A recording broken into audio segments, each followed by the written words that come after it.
नमस्कार, TT news में आप सभी का स्वागत है। मैं हूं ऋतु वर्मा। शुरुआत करेंगे अभी तक की हेडलाइंस के साथ। बिहार एसआईआर पर सुप्रीम कोर्ट में सुनवाई जारी। पहचान पत्रों की संख्या बढ़ाने, नागरिकता प्रमाण और दस्तावेजों के सोर्स की विश्वसनीयता पर हुई बहस। कोर्ट ने एसआईआर को बताया वोटर फ्रेंडली। मनु सिंघवी ने आधार कार्ड को लेकर रखी दलील।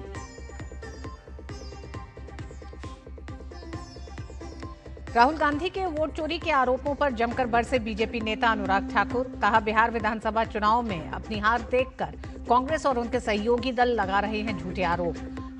हर हार के बाद नए बहाने ढूंढती है कांग्रेस।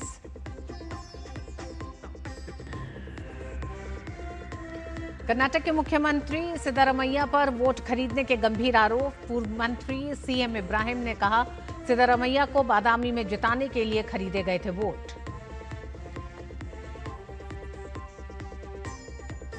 तीसरा भारत सिंगापुर मंत्री स्तरीय गोलमेज सम्मेलन दिल्ली के हैदराबाद हाउस में आयोजित। द्विपक्षीय संबंध को मजबूत करने पर रहा फोकस। विदेश मंत्री ने कहा, सरकार और उद्योग के बीच संबंधों को मिलेगी गति। और कॉमनवेल्थ गेम्स 2030 की मेजबानी के लिए भारत पेश करेगा दावेदारी। आईओए ने विशेष आम बैठक में मेजबानी की दावेदारी को दी औपचारिक मंजूरी। 31 अगस्त तक जमा करने होंगे दस्तावेज।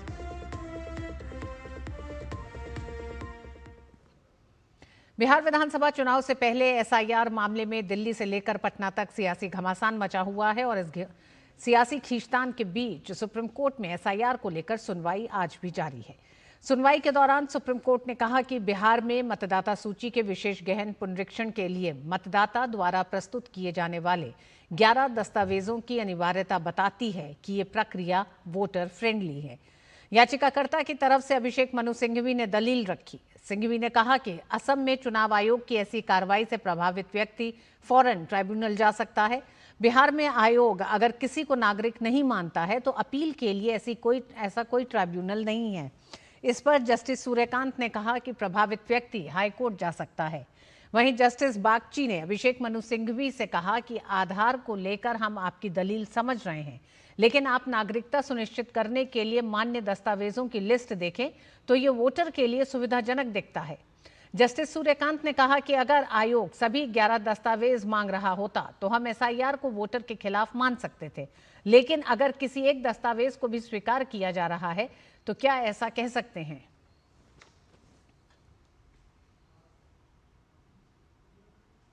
बिहार में मुजफ्फरपुर की मेयर और भाजपा नेता निर्मला देवी पर 2 वोटर आईडी होने का आरोप लगाने के बाद निर्वाचक निबंधन पदाधिकारी ने आज उन्हें नोटिस जारी किया है।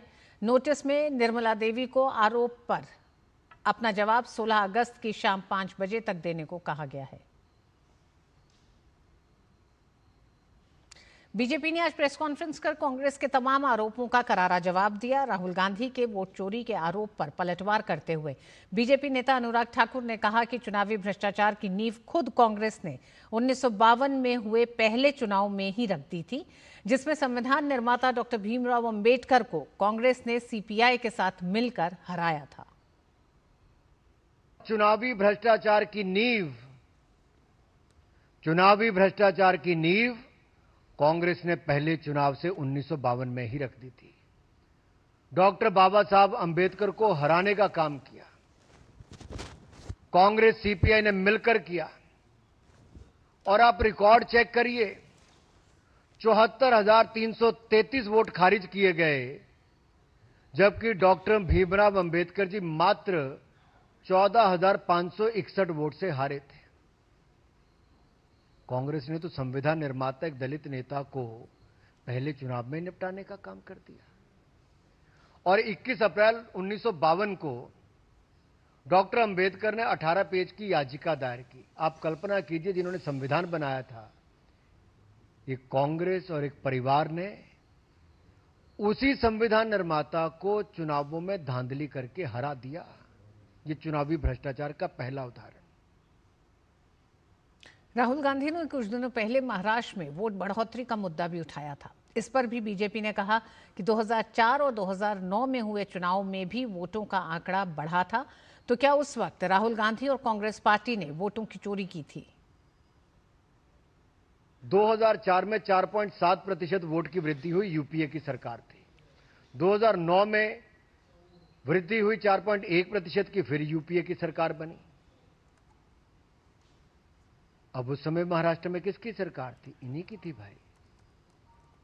लेकिन जब 2019 और 24 की बात आई तो 1.3% और 4.4% और 2014 में मात्र 3.4%। ये कम है 2004 और 2009 से। तो मैं राहुल गांधी जी से पूछना चाहता हूं और विपक्ष से पूछना चाहता हूं, क्या आपने उस समय वोट चोरी की थी, वोट फर्जीवाड़ा किया था? चुनाव आपने वैसे जीता था। आप देश के मतदाता को नीचा दिखाने का कांग्रेस पार्टी काम कर रही है। अपमान कर रहे हो आप देश के मतदाताओं का। भाजपा ने कहा कि जब जब कांग्रेस हारती है इसका ठीकरा मोदी सरकार और चुनाव आयोग पर फोड़ देती है। बीजेपी ने कहा कि जिस ईवीएम पर राहुल गांधी आज सवाल उठा रहे हैं, कभी उसी इलेक्ट्रॉनिक वोटिंग मशीन पर उनके पिता राजीव गांधी ने पूरा भरोसा जताया था और बैलेट पत्र को बंद करने की मांग उठाई थी। इंदिरा गांधी जी ने तो यहां तक कह दिया कि मतदाता मूर्खों का टोला है। Indira Gandhi said voters a bunch of fools. और इस 70 का चुनाव हारने के बाद कहा। 1999 में जब राजीव गांधी जी हारे तो उन्होंने बैलेट पेपर पर ठीकरा फोड़ दिया। वो उस समय कहते थे इलेक्ट्रॉनिक मशीन लाओ, आज उनके सुपुत्र राहुल गांधी जी कहते हैं कि भाई ईवीएम बंद करो, वापस बैलेट पेपर पे जाओ। और ये एक के बाद महाराष्ट्र, हरियाणा, दिल्ली, अनेकों राज्यों और देश में 3 बार लगातार चुनाव हारने के बाद, 90 चुनाव हारने के बाद राहुल गांधी जी आरोप प्रत्यारोप पर लगातार जारी हैं। कांग्रेस द्वारा चुनाव आयोग के खिलाफ दिए जा रहे बयानों के बीच पूर्व मंत्री सीएम इब्राहिम ने मुख्यमंत्री सिद्धारमैया पर वोट खरीदने का बड़ा आरोप लगाया है। पूर्व मंत्री सीएम इब्राहिम ने कहा है कि मुख्यमंत्री सिद्धारमैया को बादामी में जिताने के लिए वोट खरीदे गए थे। उनका कहना है कि मैं ही उन्हें बादामी लेकर आया था। सिद्धारमैया अपने गृह क्षेत्र चामुंडेश्वरी में हारने वाले थे। ये पता चलने पर मैं ही उन्हें बादामी लेकर आया और वहां विधायक बी चिम्मनकट्टी से मिलवाकर चुनाव लड़वाया। वहां चिम्मनकट्टी की मदद से उधार के पैसे से वोट खरीदे। इसी बीच कर्नाटक से बीजेपी के राज्यसभा सांसद लहर सिंह सिरोया ने एक बयान जारी करते हुए कहा कि 2018 के विधानसभा चुनाव में बागलकोट जिले की बादामी विधानसभा सीट पर चुनाव कानूनों का उल्लंघन किया गया। सिरोया ने अपने पत्र में पूर्व केंद्रीय मंत्री और सिद्धारमैया के नजदीकी माने जाने वाले सीएम इब्राहिम के एक सार्वजनिक भाषण का हवाला भी दिया है। सीएम इब्राहिम के सनसनीखेज दावे में बताया गया है कि इस खरीद के पैसे सिद्धारमैया ने 6 महीने बाद चुकाए। भाजपा नेता ने चुनाव आयोग से इस कथित बड़े चुनावी भ्रष्टाचार की जांच की मांग की है। भाजपा नेता ने यह भी पूछा कि क्या 2006 में चामुंडेश्वरी उपचुनाव में भी इसी तरह वोट खरीदे गए थे जब सिद्धारमैया 257 मतों से जीते थे। ये आरोप एक ऐसे समय सामने आया है जब कुछ दिन पहले कांग्रेस सांसद राहुल गांधी ने बेंगलुरु में मतदाता सूची पर सवाल उठाए थे। प्रवर्तन निदेशालय के अधिकारियों ने कर्नाटक के उत्तर कन्नड़ जिले के कारवार निर्वाचन क्षेत्र से कांग्रेस विधायक सतीश कृष्ण सैल के आवास पर छापा मारा है। ये छापे कर्नाटक, गोवा और मुंबई में मारे जा रहे हैं। आरोप है कि लौह अयस्क का अवैध खनन कर विदेश भेजा गया, जिससे सरकार को करीब 38 करोड़ का नुकसान हुआ। लेकिन ईडी का मानना है कि यह नुकसान कई 100 करोड़ का है। 24 से ज्यादा ईडी अधिकारियों ने घर पर मौजूद दस्तावेजों की जांच की है। विधानसभा सत्र चलने के कारण विधायक सतीश सैल और उनका परिवार बेंगलुरु में है। अवैध अयस्क तस्करी के एक मामले में जेल की सजा काट चुके विधायक सैल को मल्लिकार्जुन शिपिंग कंपनी के जरिए बेलकेरी बंदरगाह में विदेशों में अवैध अयस्क तस्करी के एक मामले में दोषी ठहराया गया था।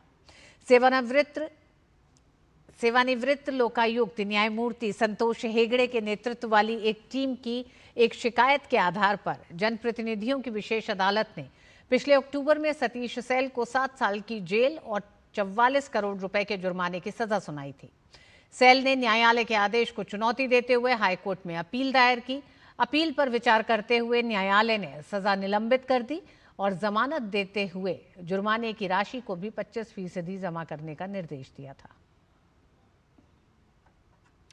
भारत और सिंगापुर के बीच मजबूत होते रणनीतिक और व्यापारिक संबंधों को और प्रगाढ़ करने की दिशा में एक अहम कदम उठाते हुए आज दिल्ली में तीसरे भारत सिंगापुर मंत्री स्तरीय गोलमेज सम्मेलन का आयोजन हुआ। इस वार्ता में भारत के विदेश मंत्री डॉक्टर एस जयशंकर और सिंगापुर के प्रतिनिधिमंडल ने हिस्सा लिया। विदेश मंत्री एस जयशंकर ने अपने सोशल मीडिया प्लेटफॉर्म एक्स पर बैठक की तस्वीरें साझा करते हुए लिखा कि ISMR में भाग लेकर प्रसन्नता हुई। ISMR की भारत सिंगापुर व्यापार गोलमेज सम्मेलन ISBR प्रतिनिधिमंडल के साथ एक सार्थक बातचीत हुई। चुनाव आयोग की तरफ से उपराष्ट्रपति चुनाव के लिए जारी कार्यक्रम के मुताबिक यदि आवश्यक हुआ तो 9 सितंबर को उपराष्ट्रपति पद के लिए मतदान होगा। मतदान सुबह 10 बजे से शाम 5 बजे तक होगा और इसी दिन परिणाम की घोषणा भी कर दी जाएगी। बता दें कि 7 अगस्त से नामांकन प्रक्रिया शुरू हुई और 21 अगस्त तक नामांकन पत्र दाखिल किए जा सकेंगे। वहीं 22 अगस्त को नामांकन पत्रों की जांच होगी। इसके साथ ही 25 अगस्त तक नाम वापस लिया जा सकेगा। यदि आवश्यक हुआ तो 9 सितंबर को मतदान होगा। 9 सितंबर को ही मतगणना होगी। आयोग ने राज्यसभा के महासचिव PC मोदी को उपराष्ट्रपति चुनाव के लिए रिटर्निंग अधिकारी नियुक्त किया है। वहीं संयुक्त सचिव गरिमा जैन और राज्यसभा सचिवालय के निदेशक विजय कुमार को सहायक रिटर्निंग अधिकारी नियुक्त किया गया है। गौरतलब है कि स्वास्थ्य संबंधी दिक्कतों के चलते जगदीप धनखड़ ने 21 जून को राष्ट्रपति द्रौपदी मुर्मू को अपना इस्तीफा सौंप दिया था। इसके बाद से ही उपराष्ट्रपति पद खाली है।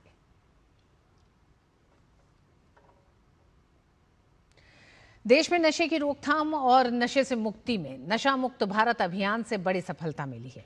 नशा मुक्त भारत अभियान के 5 वर्ष पूरे होने पर हमारे संवाददाता अजीत द्विवेदी से खास बातचीत में केंद्रीय सामाजिक न्याय और अधिकारिता मंत्री डॉक्टर वीरेंद्र कुमार ने कहा कि अभियान के तहत पिछले 5 वर्षों में देश भर में 18 करोड़ से ज्यादा लोगों तक पहुंच बनाई है और साथ ही 272 संवेदनशील जिले में खास अभियान चलाए गए। सामाजिक जागरूकता के साथ ही नशा मुक्ति केंद्रों के माध्यम से बड़े प्रयास हो रहे हैं। नशा मुक्त भारत अभियान को 5 वर्ष पूरे हो रहे हैं। हमारे साथ बात करने के लिए केंद्रीय सामाजिक न्याय और अधिकारिता मंत्री डॉक्टर वीरेंद्र कुमार जी हैं। सर, 5 साल पूरे हो रहे हैं, किस तरह से देखते हैं, क्या उपलब्धियां रही 5 सालों में? सामाजिक न्याय अधिकारिता मंत्रालय के द्वारा देश के विभिन्न हिस्सों में इस कार्यक्रम को चलाया गया और आज लगभग 18 करोड़ व्यक्ति इस अभियान के अंतर्गत हिस्सेदारी उनकी जुड़ चुकी है, जिसमें 6 करोड़ से अधिक युवा, 4 करोड़ से अधिक महिलाएं और 4.5 लाख से ज़्यादा शैक्षणिक संस्थानों में इसको लेकर कार्यक्रम किए गए। लगभग 5.5 लाख गतिविधियों का आयोजन हुआ और आध्यात्मिक संगठनों के साथ में भी MOU हुआ। केंद्र के साथ साथ राज्य सरकारों की भी इसमें सहभागिता, सामाजिक संगठनों की, NGO की, आध्यात्मिक संगठनों की, धर्मगुरुओं की, जब सबका साथ मिलेगा और 2047 में जो भारत को विकसित राष्ट्र बनाने का विजन लेकर माननीय प्रधानमंत्री चल रहे हैं, उस सपने को साकार करने में हमारे देश के युवाओं की भी सार्थक दिशा में सकारात्मक भूमिका जुड़ी है। अभियान की शुरुआत की गई थी तो संवेदनशील जिलों को काफी फोकस किया गया था, तो उन संवेदनशील जिलों में क्या स्थिति है वर्तमान में? 272 जिलों में को प्रारंभ किया गया था। बाद में फिर जब वो सर्वे किया गया तो उसके बाद फिर देश के बहुत सारे जिले जो नशे की गिरफ्त में हैं, उन सभी जिलों को इसमें शामिल किया गया। अगर राज्यों की बात की जाए तो राज्यों के परफॉर्मेंस को किस तरह देखते हैं और किन राज्यों में ज्यादा अभी ये समस्या जो है वो देखने को मिल रही है? सीमावर्ती राज्यों में बड़ी चुनौती है और गृह मंत्रालय इस दिशा में वो शक्ति के साथ में कदम उठा रहा है। जो नशे की सामग्री पकड़ी जा रही है, अब उसको नष्ट करने का काम, भट्टियों में नष्ट करने का काम किया जा रहा है।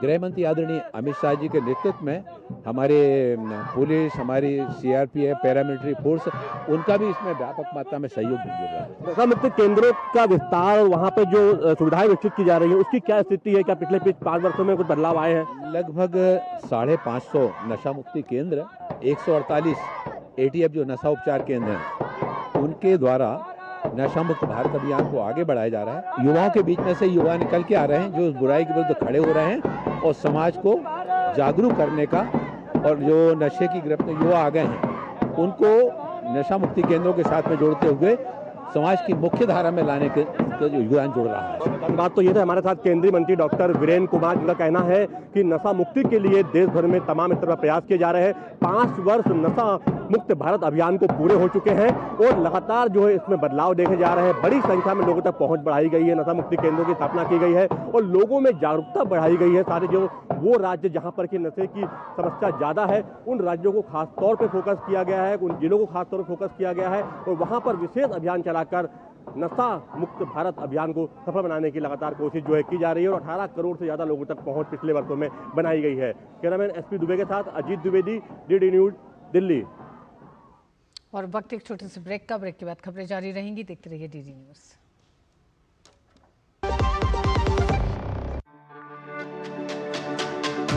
मेरी पसंद, मेरी पसंद,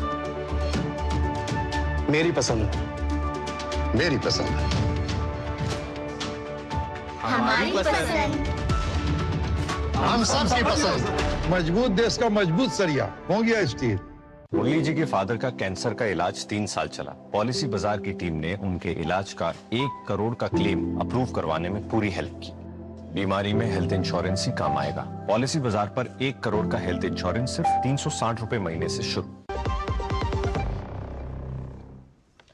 वोट चोरी को लेकर आरोप प्रत्यारोप का दौर जारी है। कांग्रेस सवाल उठा रही है तो वहीं बीजेपी जवाब देते हुए विपक्ष को ही कटघरे में खड़ा कर रही है। बुधवार को भाजपा नेता अमित मालवीय ने दावा किया कि सोनिया गांधी भारतीय नागरिक बनने से पहले ही भारत की मतदाता बन गई थी। सोशल मीडिया प्लेटफॉर्म एक्स पर उन्होंने लिखा कि भारत की मतदाता सूची के साथ सोनिया गांधी का रिश्ता चुनावी कानूनों के घोर उल्लंघनों से भरा पड़ा है। शायद यही वजह है कि राहुल गांधी अयोग्य और अवैध मतदाताओं को नियमित करने के पक्ष में हैं और एसआईआर का विरोध कर रहे हैं।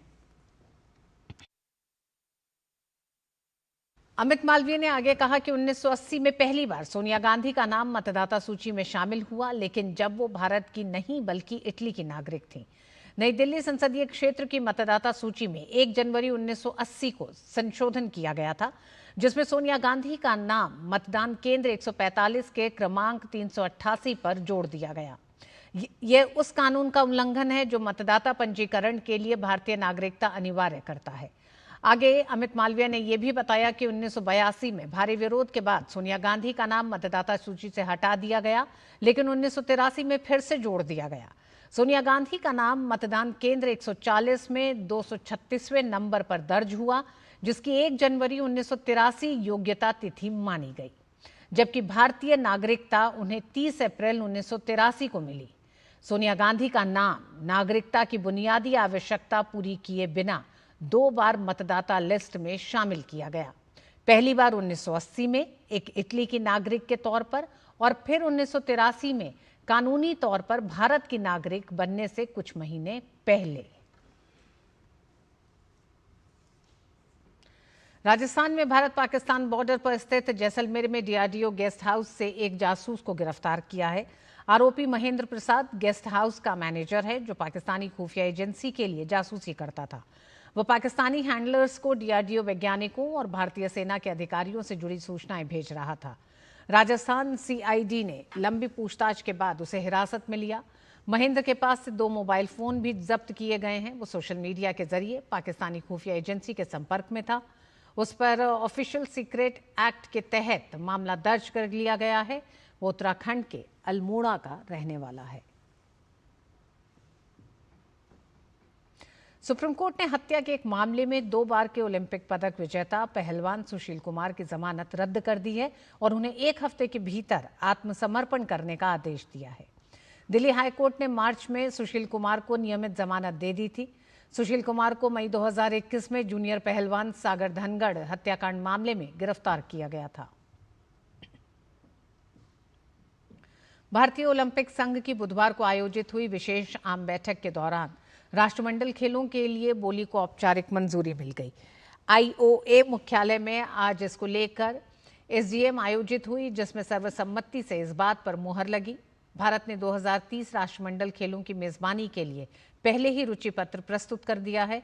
हालांकि मेजबान शहर को लेकर अभी कोई अंतिम फैसला नहीं लिया गया है। भारत को 31 अगस्त की समय सीमा से पहले अंतिम बोली के लिए प्रस्ताव जमा करना है।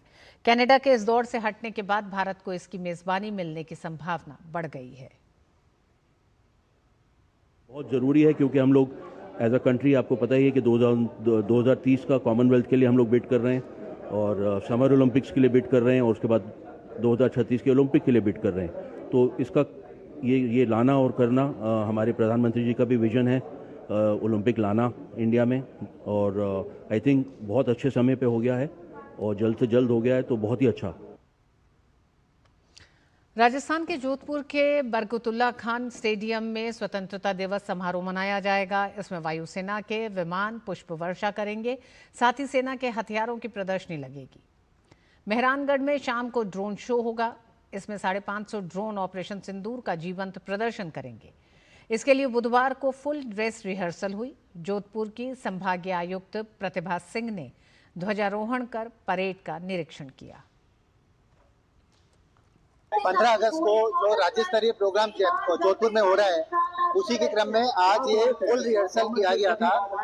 इस रिहर्सल का उद्देश्य है कि 15 अगस्त के प्रोग्राम में यदि कहीं कोई किसी भी स्टेज के ऊपर कोई कमी पूर्ति रह जाती है तो वो ऐसी कमियों को अभी आइडेंटिफाई करना। फिर 15 अगस्त का ये जो प्रोग्राम है, इसमें आप देख सकते हैं कि आर्मी और एयरफोर्स दोनों का इस बार जो है पार्टिसिपेशन है। एयरफोर्स के द्वारा पुष्प वर्षा की जाएगी एंड आर्मी के जो वेपन्स है, आर्मी के वेपन्स आपने देख सकते हैं, वहां सामने वेपन्स इनका डिस्प्ले होगा। और आइए अब बात हर घर तिरंगा अभियान की।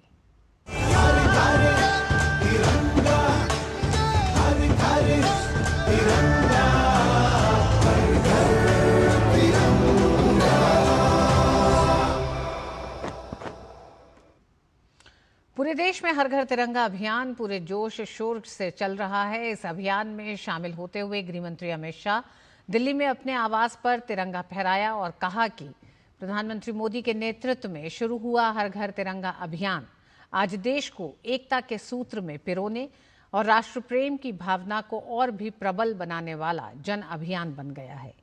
यह अभियान दर्शाता है कि असंख्य स्वतंत्रता सेनानियों ने अपने त्याग, तप और समर्पण से जिस आज़ाद भारत का सपना साकार किया था, उसे विकसित और सर्वश्रेष्ठ बनाने के लिए 140 करोड़ देशवासी संकल्पित हैं।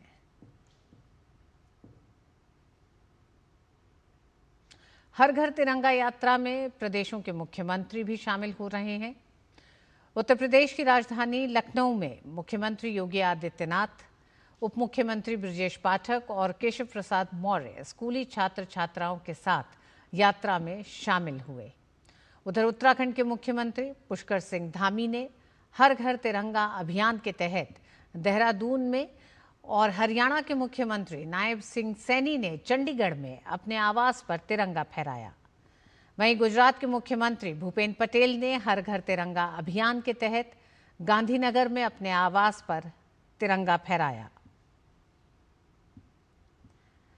हर घर तिरंगा अभियान की शुरुआत आज़ादी का अमृत महोत्सव के तहत की गई थी। राजस्थान के मुख्यमंत्री भजनलाल शर्मा ने हर घर तिरंगा अभियान के तहत तिरंगा फहराया। उन्होंने अपने सीएम आवास पर से राष्ट्र ध्वज फहराया। मुख्यमंत्री ने प्रदेश की जनता को राष्ट्रीय ध्वज को अपने घर लाकर स्वतंत्रता दिवस पर फहराने का संदेश दिया। इस अभियान का उद्देश्य हर भारतीय के दिल में देशभक्ति की भावना और राष्ट्रीय ध्वज के प्रति जागरूकता बढ़ाना है। देश भर में तिरंगा यात्रा की धूम है और लोग बढ़ चढ़कर इसमें भाग ले रहे हैं। शहरों से लेकर गांव तक हर उम्र के नागरिक तिरंगा थामे रैलियों में पहुंच रहे हैं। इस यात्रा के जरिए राष्ट्रीय एकता, गर्व और देश के प्रति समर्पण का संदेश घर घर पहुंच रहा है। इसी बीच डीडी न्यूज के वरिष्ठ संवाददाता सोमेश पटेल ने छत्तीसगढ़ के मुख्यमंत्री विष्णुदेव साय से खास बातचीत की। छत्तीसगढ़ में बीजेपी की सरकार को 20 महीने पूरे हो चुके हैं और इन 20 महीनों में बीजेपी की सरकार ने कई महत्वपूर्ण उपलब्धियां हासिल की है। इस वक्त हमसे बातचीत करने के लिए छत्तीसगढ़ के मुख्यमंत्री विष्णुदेव साय सर हैं। उनसे बातचीत करेंगे कि जमीनी स्तर पर किस तरह के कार्य हुए हैं। छत्तीसगढ़ में हमारी सरकार को 20 महीने पूरे हुए हैं। जो वादा छत्तीसगढ़ की 3 करोड़ जनता से भारतीय जनता पार्टी का था, माननीय हमारे देश के यशस्वी प्रधानमंत्री श्री नरेंद्र मोदी जी का था, मात्र 2 साल भी नहीं हुआ है, 20 महीने में ही अधिकांश वादों को सरकार ने पूरा किया है। प्रधानमंत्री नरेंद्र मोदी और केंद्रीय गृह मंत्री अमित शाह ने कहा है कि देश से नक्सलवाद का खात्मा कर दिया जाएगा। छत्तीसगढ़ सरकार किस तरह से काम कर रही है नक्सलवाद को छुपाए? हमारे देश के यशस्वी प्रधानमंत्री श्री नरेंद्र मोदी जी एवं हमारे देश के गृह मंत्री श्री अमित शाह जी ने ये ठाना है कि 31 मार्च 2026 तक इस देश से नक्सलवाद को समाप्त करना है। और छत्तीसगढ़ में भी हम लोग डबल इंजन की सरकार का भी लाभ मिल रहा है और हमारे जवान बहुत साहस के साथ, मुस्तैदी के साथ नक्सलवाद के खिलाफ में लड़ाई लड़ रहे हैं और माननीय प्रधानमंत्री जी का और माननीय गृह मंत्री जी का संकल्प अवश्य पूरा होगा। पूरे देश में हर घर तिरंगा अभियान जोरों शोरों से चल रहा है, छत्तीसगढ़ में किस तरह का? छत्तीसगढ़ में भी अच्छी तैयारी है। हमारे देश के माननीय प्रधानमंत्री जी का आह्वान, इस साल ये तीसरा साल है और उनके आह्वान पर प्रत्येक भारतवासी तिरंगा यात्रा में भी शामिल होते हैं, अपने अपने घरों में तिरंगा ध्वज फहराते भी हैं और अब ये तिरंगा एक एक घर तक पहुंच गया है। ये थे छत्तीसगढ़ के मुख्यमंत्री विष्णुदेव साय, जो डीडी न्यूज से अलग अलग मुद्दों पर खास बातचीत कर रहे थे। अपने कैमरा सहयोगी मनोज लोखंडे के साथ मैं सोमेश पटेल, डीडी न्यूज छत्तीसगढ़।